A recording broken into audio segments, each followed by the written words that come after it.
அண்ணாமலை படம் வந்து ரிலீஸ் ஆயிருந்த நேரம், படம் கொடி கட்டி பறக்குது, சூப்பர் டூப்பர் ஹிட்.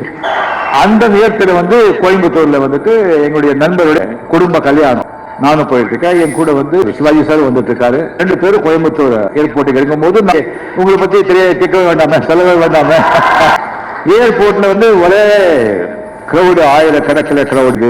நான் வருவது பார்த்து சிவாஜி அப்பாவும் பின்னாலே கூடவே வந்துட்டு என்னதான் ரஜினி வாழ்க கலையை வாழ்க அப்படின்னு கட்டுட்டாரு. எனக்கு உடம்புல பாம்பெல்லாம் ஓடுற மாதிரி இருக்கு. நடிகரை வச்சுட்டு என்ன வந்து எப்படி இருக்கும் ஒரு பார்த்தா அவர் சிரிக்கிறாரு. என்னை பார்த்து சிவாஜி சார் சிரிச்சு, என்னடா உன் காலண்டா, நீ முதல்ல போ, அங்க பாக்குறேன் அப்படின்னு அனுப்பி விட்டாரு.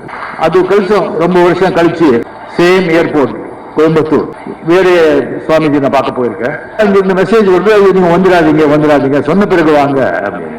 என்ன கேட்டா, இல்ல ஒரு நடிகர், நான் பேர் சொல்லப்படுவது, ஒரு நடிகர் வந்துட்டு இருக்காரு, அவருடைய ஃபேன்ஸ் எக்கச்சக்கமா இருக்கு, அவங்க வந்துட்டு போயிட்டோம், அதுக்கப்புறம் நீங்க வாங்கன்னு சொல்றாங்க. அப்படியே சிவாஜி சொன்னது ஞாபகம் வந்துருது.